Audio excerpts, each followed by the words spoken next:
Let's see what we got. That might have unmuted it.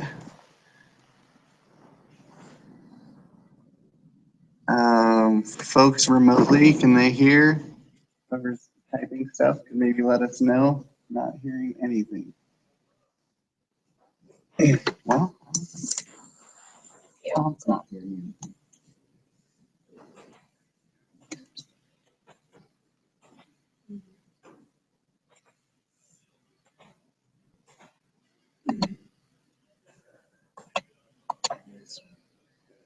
Can hear now. Sweet. All right. Perfect. Looks like we got sound. That wasn't the right one. That's all right. Figure it out. Up. I'm sharing.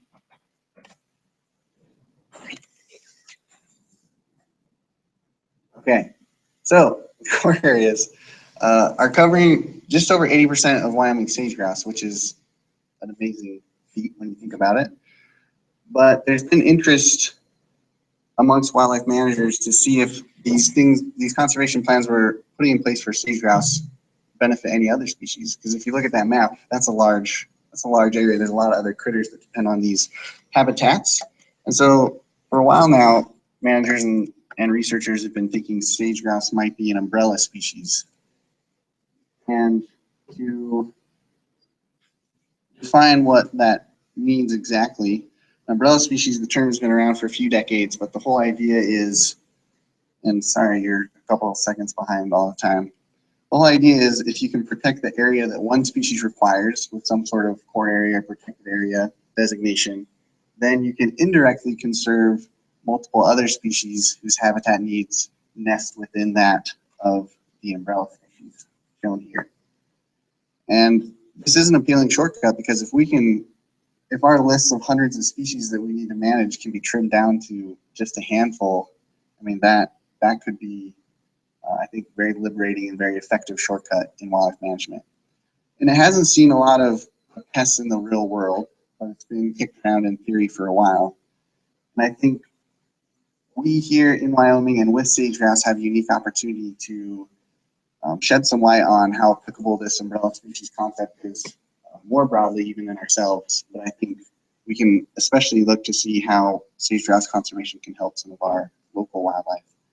And so the three research questions that we're looking at are, well, first one, how much does the core area overlap other species' habitats? Second one is going to be looking at how important the size of those core areas are to this umbrella feature.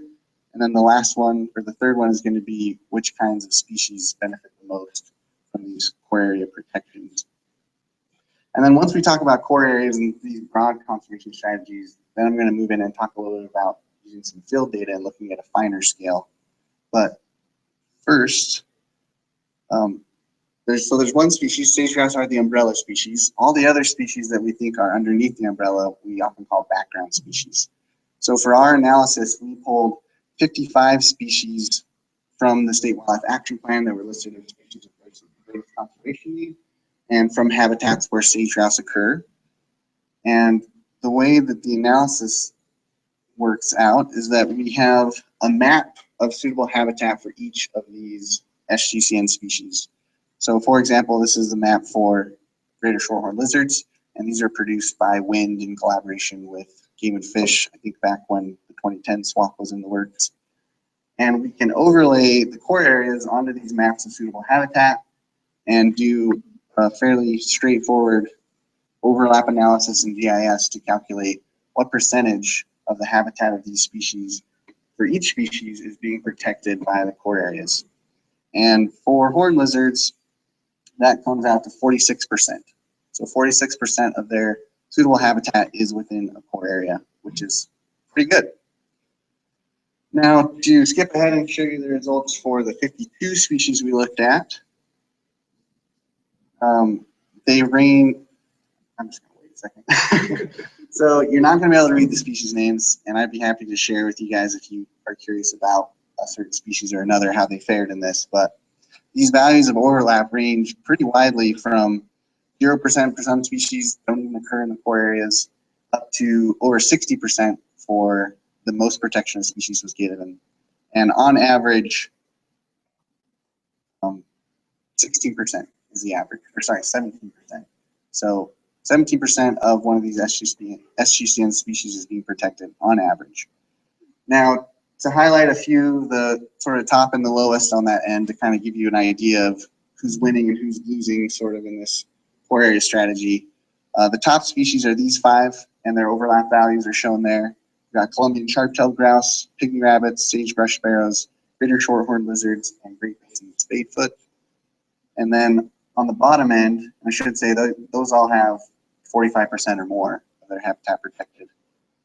Now on the bottom end, we have a handful of SGCN reptiles that don't have any suitable habitat in the core areas, even though in the SWAP they're listed as associated with those similar types of habitats. And those are northern many-lined skink, Great Plains earless lizard, prairie race runner, prairie lizard. And then the next one in those bottom 5 is hispid pocket mouse, which has less than 1% of its habitat protected, just to give you a snapshot of those bottom 5. So to answer the first research question, just of how much overlap are we looking at here, showing you that it ranges pretty widely across species from 0 to 63%. On average, it's about 17%. I'll leave it up to you guys to decide if that's good or not. 17% seems pretty great to me when you think about some of these species probably aren't receiving much targeted conservation effort outside of core area strategies. Although, as I showed you, some species aren't receiving hardly anything from the core areas. So on average, I feel like it's pretty good, but we've certainly got some winners and losers amongst those. Now, core areas themselves are enormous. And in the intro, I told you we're going to start to explore how important the size of these core areas really is to how they work. And just to crunch the numbers, you know, these core areas, the 2011 versions covered 24% of the state, over 62,000 square kilometers. That's about the size of West Virginia. So this is a Herculean effort that's being undertaken. And so the size of these probably has something to do with how well they work. So what we did to examine the importance of size of core areas is pull 5 alternatives. So the core areas ended up one way, but here are 5 other ways they plausibly could have ended up. And these come from the Doherty et al. Analysis a few years ago that looked at different densities of sage-grouse across their range. That map should hopefully pop up in a second. And so we're just using a few of those different density thresholds to delineate some other hypothetical, maybe this is how the core areas would have played out. And this is what that map looked like. And then our actual core areas fit kind of in the middle of that range as far as size. And so we can look at some very small ones, some very large ones. And what we found is, let's catch up. What we found is that if we're looking at just the number of species that have any habitat at all protected in the core area, as we explored these alternative core areas, you can see bigger core areas tend to pick up more species. I think we all expected that. More area, more species. But you can see even the smallest alternative here, which is 13,000 square kilometers, catches most of those species, over 40. Now, when we, having some habitat in the core area is a good thing, but if we define maybe a stricter threshold and say we only want to know how many species have at least 25% of their habitat protected, then you can see it becomes a little more drastic. And our smaller core areas, hypothetical core areas, really don't pick up any or hardly at all species at that threshold. But you can see as you get bigger and bigger, you start to have more and more species that meet these conservation objectives. So this led us to believe that size of the core areas is really important in how well they function as an umbrella. And as I think we all assumed, bigger core areas offer better protection. Of course, they're also more costly economically, socio-politically in that. So there's a trade-off that I think has to happen there. But another way we wanted to look at this, the issue of size, is looking back at this map of core areas. Here in a second, hopefully. Yeah, so these were cited for sage-grouse, right? What if we just shuffled those around the state a little bit? So what if we took sage-grouse out of the picture And what if we just committed to protecting 24% of the state anyways? Like, would we receive similar benefits, or are sage-grouse really what drives this umbrella relationship? So we did a kind of a spatial simulation in GIS where we basically did that. We shuffled them around and we recalculated all of those overlap statistics for all of those species and wanted to compare how the grouse areas did relative to, equally sized areas but cited quote unquote randomly. And the results, the way these results are going to look is that we're going to plot each species into this graph here, and if they're right of 0 in that blue space, then those are species for which the core areas protected more habitat than these random areas. If they're in the red, then the core areas did worse than we'd expect due to random chance. And then there's some gray region in the middle where it's sort of equivocal. And to show you the results, we had, again, sort of a smattering across the board, where some species were much better served by the grouse areas, and those are the ones that are plotted here with the blue points. And then we have a handful of species in gray, which the grouse areas do kind of how we expect they do, just for how big they are. But then we actually have quite a few species in red that shows us that if we took grouse out of the picture and just committed to protecting 24% of the state, we'd actually be picking up more habitat for these species than we are under the grouse umbrella. Now, and I should say on average here, the median is -4, meaning on average you get 4% more protection in random sites than you do in sage-grouse core area sites. Now, of course, politically, socially, I mean, we can't just designate random protected areas and have people buy into protecting those. But I think it's an interesting experiment to see how important the umbrella species is, sage-grouse, versus just the umbrella itself. And it makes me think that sage-grouse are very important because they're the reason we have these areas, but maybe the grouse themselves aren't what's driving this umbrella relationship. So again, I'm picking the top 5 from that previous graph and the bottom 5 like we did similarly. And so the top one is Colombian shark-tailed grouse plus 47. So that means it has 47% more of its habitat protected by core areas than the random sites. And so I'm saying that the core areas for grouse are well suited to these species. On the flip side, these are the species that would have received the most protection under a random situation than the grouse situation, as soon as it advances here in a minute. And yeah, you'll notice here, the biggest loser, I guess the one that's worst suited for is Wyoming pocket gopher, which is certainly a species that is of conservation concern in the state and may warrant additional attention. So going back to that research question about size, bigger is better, we established that, and size really seems to be the mechanism that drives why core areas are good umbrellas. Now we want to go to the third question and look at which types of species are faring best under the sage-grouse umbrella. And what we're doing here is basically looking at some of the characteristics of species and grouping them and saying, well, these ones consistently get more overlap, these ones consistently get less. Because as you can see in this graph I showed you earlier, there's really a wide span in how much overlap species are getting. So the first characteristic or species trait we looked at was just its taxonomy. And what we found was that birds tended to have the most overlap with the core areas, and the other classes had slightly less.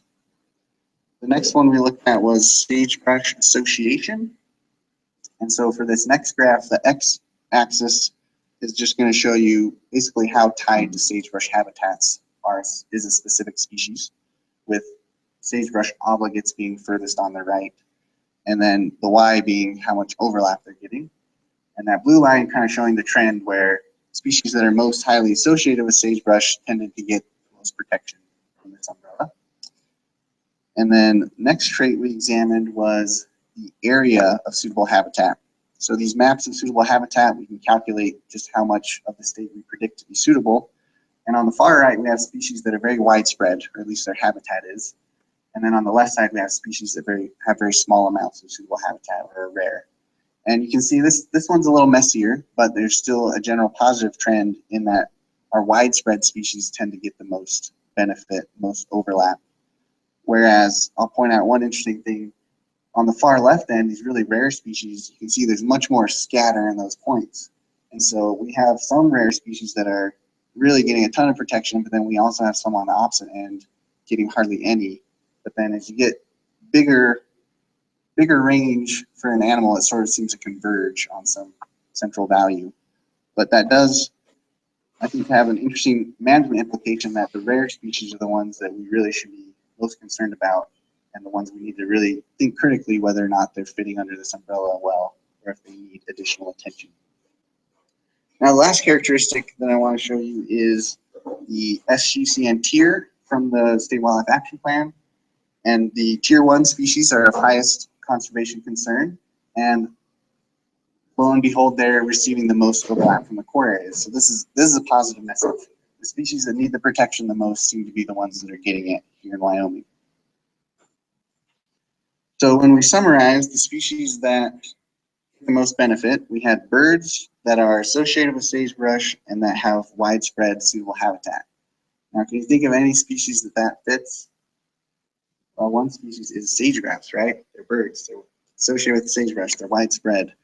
And so really, I think what it comes back to is that species most similar to grouse are benefiting most under their core area strategy, which I think is intuitive, but I think it should give us pause when we think about, these core areas as a silver bullet or as a very wide net that we can catch hopefully a lot of species with.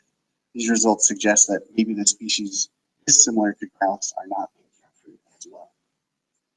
So in summary of this, at the state level core area, we asked the question whether or not core areas protect non-game wildlife of concern. And I think the answer, in my opinion, is yes. Many of these species are getting protection, not all of them. And then if we ask the next question of why that is, I think we can conclude that the core areas are so big that the size is really what drives this umbrella function. And then secondly, there are a lot of species with similar traits to grouse that are in conservation need. So we have a lot of sagebrush associated wildlife on our SGCN list. We have a lot of birds. We have a lot of species with a lot of widespread habitat. So those species seem to be faring well. Now, if we look at the other end and say which species aren't really a good fit under the sage-grouse umbrella, we conclude that species dissimilar from grouse and species, especially rare species, tend to get the short end of the stick in this case. Now, we're going to pause for a minute here. We've been talking about core areas at this broad spatial scale, we're throwing all this GIS data at it. And these core areas and these strategies are common across Western US. In the workings up to the Fish and Wildlife Service listing decisions, and since then, Western states have committed to protecting, or at least protecting in part, over 300,000 square kilometers in the Western US in the name of sage-grouse. And I think that's amazing. And I think our research is adding to what other scientists are finding, that these broad areas can provide an umbrella that protects many other species. But when you think about the species we're talking about and you actually drill down to a finer scale, we're talking about a pygmy rabbit. Like, these species live on such fine scales that we really need to, I think, throw some field data at this question and go in at a finer scale and look at how sage-grouse conservation is affecting these species locally. And so for this next section, I'm going to walk you through another portion of our research that looks at this finer scale. So what we've done is collected field data in the Lander region the last few years, close to Sweetwater Station. Here we go, there's the map, that white area. And this is within a core area, and I think arguably within some of the best sagebrush habitat in the state. Really dense sagebrush, a lot of high density sage-grouse leks. And we went there and collected data on grouse and data on sagebrush songbirds to see if grouse are a good surrogate at this scale. And so the research questions we have here are, first of all, in this local area, what are the preferred and high quality nesting habitats for grouse? And then secondly, do those align with other species that are of conservation interest? In this case, we're focusing on sagebrush songbirds, which are, several of them are on the SGCN list. So our study area here here we go, to blow it up a little bit. That green strip along the bottom right, we just lost it. There it is. Green strip along the south end of this area is the Sweetwater River, and Sweetwater Station, the big rest stop junction, is kind of in the southwest corner of this area. And then this is kind of the Cedar Rim area that goes and then drops you off into Riverton. You've probably all driven that stretch. So using data from Kurt Smith and Jeff Beck, some people at the university, they've been monitoring grouse in this area for a while. And those black points here are grouse nests that they documented between 2011 and 2013. And then those white points are some random or unused nest sites. And we use these to create a map of this area that shows us the preferred habitats. And we did this in random forests, statistical model, but the details we don't need to concern ourselves with, but the end goal was to basically create a map of the study area that shows the probability of nest occurrence, so where the grouse are preferring to build their nests, and then secondly, the probability of nest survival. So given they're building their nests there, how likely are those grouse to actually rear young? And the results using maps, let me show you next. The one on the left shows you probability of nest occurrence, where the red areas are the preferred nesting sites for grouse and the blue areas are avoided. And then on the right, we have nest survival, where the red areas are more likely to hatch young and the blue areas are more likely to be depredated. And so now that we've mapped out the preference of grouse and where their high quality habitats are, we want to compare that to what we found for songbirds. So me and my crew have been in the same area over some of the same years, documenting songbird locations for a few sagebrush songbirds. And hopefully the slides will catch up here. For grouse, it's nice because you can catch them, throw a radio collar on them, and follow them to their nests. Not so fortunate with songbirds. So what we have to do is set up these little search area plots where we'll go out throughout the season every couple days and systematically search for nests. And it is about as fun as it sounds. It's probably more fun than you think it is right now. So we had 12 of these plots in the same area. And the species that we were looking at were first brewer sparrows, which are an SGCN species, sagebrush obligate. We found 174 of those nests. Here we were searching 2013. There you go, there's a picture of a nest. The second species was sage thrasher, and they're also an SGCN, sagebrush obligate. We had just over 60 nests. And then the last species was vesper sparrow. Now, vesper sparrows are not an SGCN, and they're not even sagebrush obligates. They're a little more of a habitat generalist, but they were nesting in good fair abundance there. So we included them as sort of an interesting holdout group because we don't expect grouse to really match up with them really well, whereas we do expect grouse to match up with some of these other sagebrush obligates. So what we did was take this map of nest occurrence that I showed you, and then zoomed into these little songbird plots. And you're not going to be able to see it really well, but I have plotted on there the nest locations of the different songbird species. And we can basically look at where the songbirds nested versus what was available to them to see if they're also preferring the same habitats as grouse. And the way that we can show that is plot them into this space. You don't need to worry a lot about the axes, but if they plot out in the top end of the graph, those are species that prefer what grouse prefer. And if they plot it out in the bottom, then those would be species that avoid what grouse prefer. And we see for brewer sparrows and sage thrashers, they seem almost indifferent to what grouse prefer at this scale. Those confidence intervals are pretty wide, and we can't really say what they prefer relative to grouse. But you'll notice the vesper sparrows seem to be avoiding habitats that grouse like. And that makes sense biologically. Vesper sparrows are more of a grassland species. They nest on the ground. Sage grouse, of course, rely much more on sagebrush. So moving on now to looking at nest survival, again, zooming in and using this nest survival map and comparing it to our songbird nests, we monitor those nests through the season to determine which ones were successful and which ones were not. And we would expect, wait for a second. we would expect that if what's good for grouse is good for these songbirds, then these graphs that should be popping up, here we go, you would expect a positive line here. There should be a positive association between what's good for grouse and what's good for songbird nest survival. What we actually found is a pretty, I would say, pretty flat lines, and hopefully those will be popping up soon, which indicates that the high quality habitats for grouse don't necessarily correspond to the habitats that have high nest success for these songbirds. So in summary, at this scale, do these measures of grouse habitat preference and quality match with songbirds? I would say no, not really at this scale. Now, moving ahead to some of the management implications of our research to date, I think some of the take-home messages are, number one, broad-scale protections such as the core area strategy really do benefit a lot of species. A lot of species have habitat covered under that umbrella. Number two, the size of those protected areas seems to be the reason they're so successful.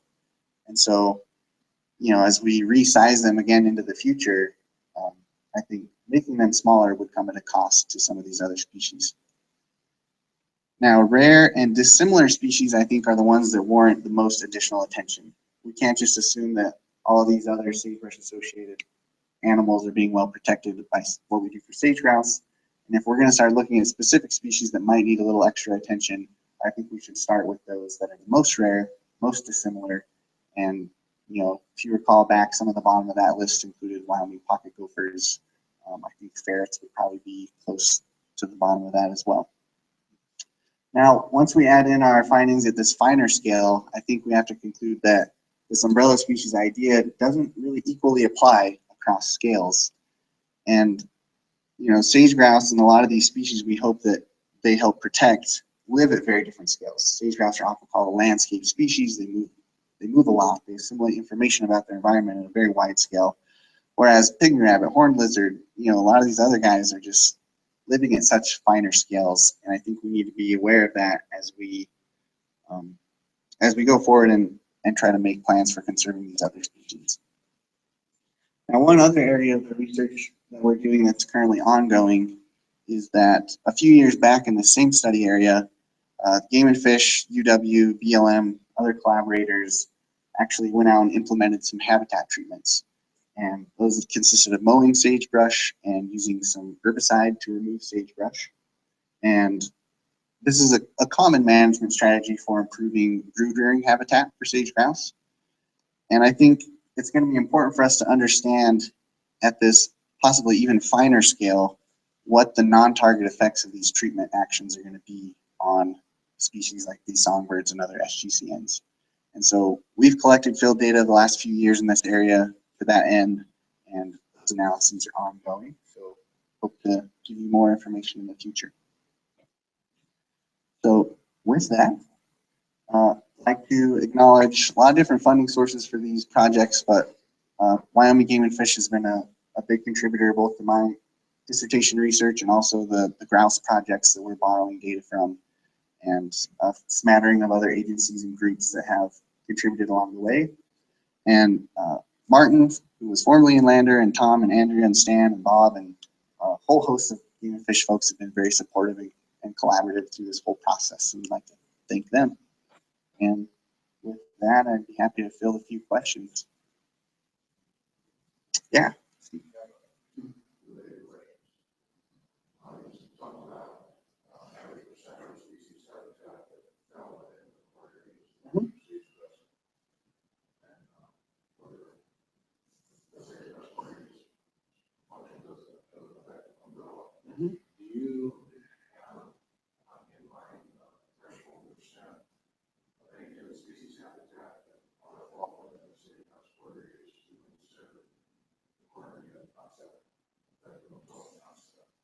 So you're saying species by species, do we have values that are sort of our goals and objectives?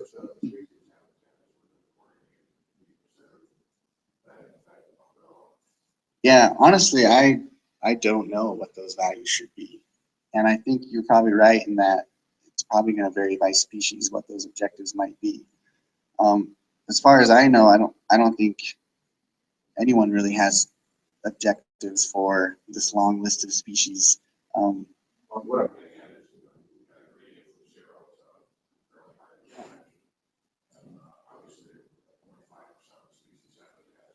Right. Right. Yeah.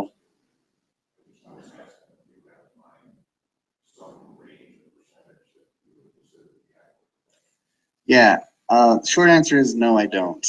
Um, the longer answer is that what we do see for the average 17%, I feel like that is pretty good. And partly because I view that 17% as in addition to what these species are getting otherwise, which for some of these species isn't a lot. I mean, I don't think Game and Fish has management plans for all these specific species. It's just not feasible. And so even if you're only getting 10%, I think that's better than if you were getting 0% before habitat protection. But I do think those are species we need to look at if we want to have additional efforts to try to help those ones that are on the lower end of that.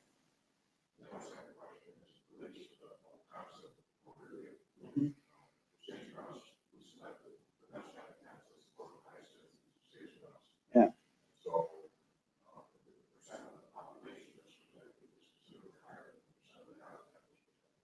Right.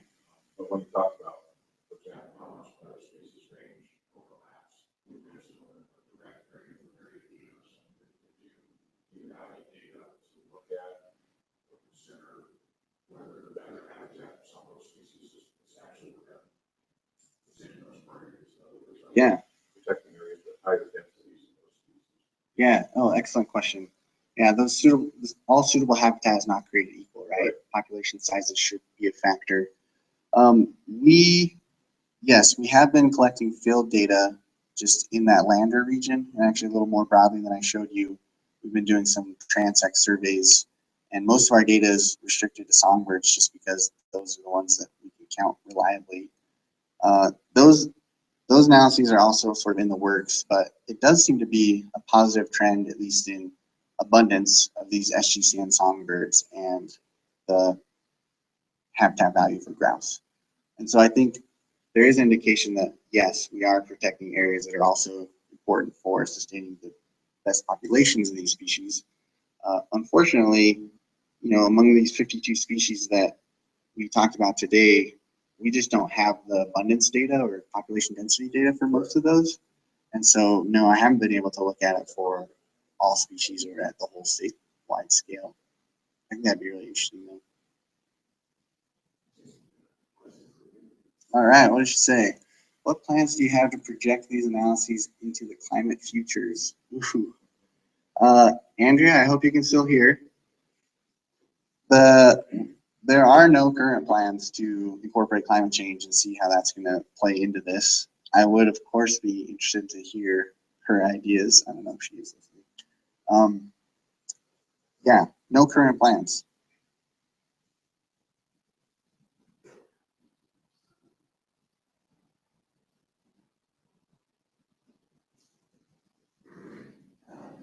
All right, Lee, how did you fit species into the Sagebrush Association Index? Good question. And I invited Lee to join. He's with Fish and Wildlife Service down in Colorado. So the Sagebrush Association Index that I showed you, talking about how species most associated with sagebrush had the most overlap. Lee, that was just a GIS analysis where we looked at what proportion of a species' suitable habitat was inside the range of sagebrush. And so if all of your habitat was inside sagebrush, we said you were on the right end of that graph. Whereas if a little bit of your habitat was in sagebrush, you would be on the left end. So it is sort of a coarse measure, but something we could compute for all these species pretty easily. Oh, Russ, that was your question, not Andrea's. Thank you.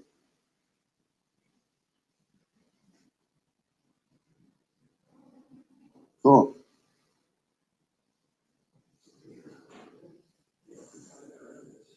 Yeah. Thanks for having me.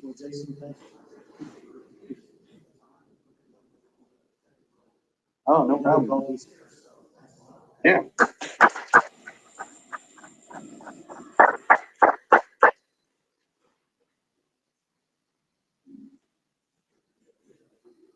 That's true.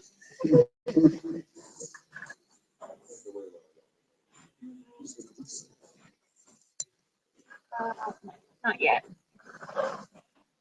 So the